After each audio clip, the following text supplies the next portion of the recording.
No matter what the problem is, Jesus can make a way out for you. He said, I am the way, and He is the way. He is the truth. He is the life.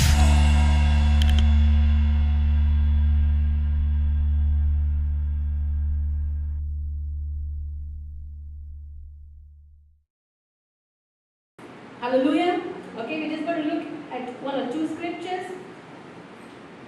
Let's go to Psalms 127, verse 1. Unless the Lord builds the house, the laborers, they labor in vain. And unless the Lord keep the city, the watchman waits in vain. So we can close the door of the house. You can lock it up, bolt it. You can do all that, shut the windows, shut the doors. But then you need to know it's not your door or your window that's protecting you.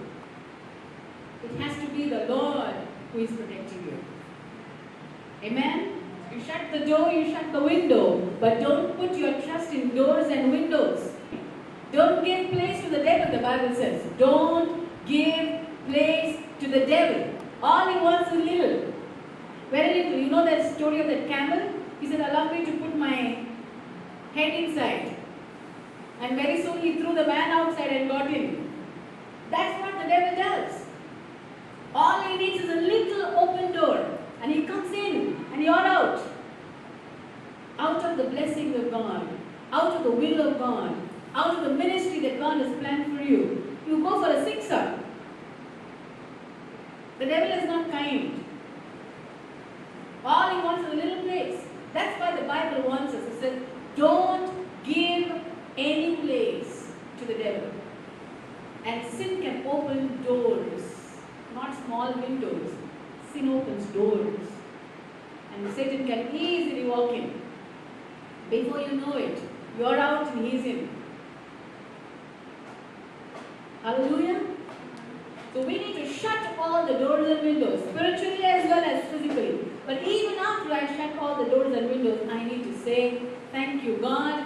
You are my refuge. You are my fortress. In the spiritual, there is a fortress around us. Jesus is our fortress. His name is our refuge. Hallelujah. His name is our refuge. He's all over us. He's all around me. He's all around us. His name is that refuge. And we need to put our trust in Him. The Bible says if He doesn't keep the doors and windows, even if you keep security outside, it's no use. What's the security going to do? He can fail. The doors and windows can fail. The locking system can fail. But Jesus never fails. Hallelujah. Let's put our trust in Him. The Bible says we can hire watchmen for the city. They don't sleep day and night. They take turns watching the city. But even though they are watching, the enemy can come in very secretly. We got our armed forces on the borders, and they are watching. But every now and then we have infiltrations. Why? They come in so secretly. They're doing their job, but they come in so secretly. And that's what the enemy is doing. Even if the watchmen are watching, the enemy can come in secretly. And so we may have watchmen, but my trust is in God. I may have bolted doors and windows, but my trust is in God. Hallelujah. Let's look at one more verse. Psalms 20 and verse 7. Some trust in chariots, some in horses, but we will trust in the name of our God. Amen? You know, sometimes we also get drawn in by the way people think. So I need a thicker door. I need a thicker window. I need barricades. I need big walls. I need high gates. We may think like that. But the Bible says some trust in chariots, some in horses. But we, that's the believers, what are we going to put our faith in? We will put our faith in the name of our God. That name which is higher than any name. That name which is higher than any disease. That name which is higher than any lack. That name which is higher than any failure. We will put our faith in that name. That's the name of Jesus. Amen? Hallelujah?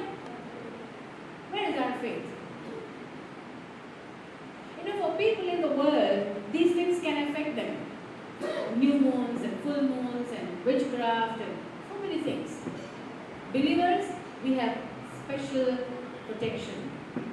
Believers, we have special privileges. Don't put your faith in lions. Don't put your faith in some coconuts or some chilies. Don't put your faith in new moons and full moons. Don't put your faith in people who can curse you. Don't put your faith in sin also. Don't think, oh, this sin is so big, I can't come out. Sorry, you're putting your faith in sin. There's a God who is bigger than sin. Amen? Don't say this addiction is so strong, I can't get out of it. No, you're putting your faith in that addiction. There is a name that is higher than every other name. That's the name of Jesus. And Jesus can bring you out of any addiction. Hallelujah? Amen. That's a good place to say amen. Amen. A little loudly. Amen. Hallelujah. Hallelujah. Don't say this weakness is so much, I can't come out of it. No, there's a name that is bigger than any weakness. That name is Jesus. Amen. Don't say, I can't do ministry because I'm not so holy. There's a name that is bigger than any sin. That's called Jesus. Amen. Amen? Amen. Hallelujah? Hallelujah. We need to be camping in that name. Where are you living? Don't put your faith in sin and live in sin. Wherever you are, I just love Jesus so much because he said, however you are, come to me. Jesus said, I didn't come for the righteous, I came for the sinners. However you are, whatever it is, wherever you are, come to Jesus. He didn't say, have a bath, get all clean, get your act right, become holy, become righteous, and then I will pick you up. No. He said, come the way you are. The way you are. How do we come? The moment I say, Jesus, I come. I belong to you. I am already in him. We need to camp in Jesus. If he is our fortress, we are living in him. He is our fortress. He is our refuge. So we are living in him. Look at the New Testament. How many scriptures in him? In him is redemption. In him is righteousness. In him are all spiritual blessings. In him is forgiveness of sin. In him. Everything is in him. So where are you? You are also in him. Camp there. Live there. Meditate on those things. What are you? What are you? Where are you? But in him. We have a physical position, but we have a spiritual position. How many times I tell you that? Never forget it. Your global positioning is you are sitting in a chair at Living Waters Worship Center. This is your global positioning.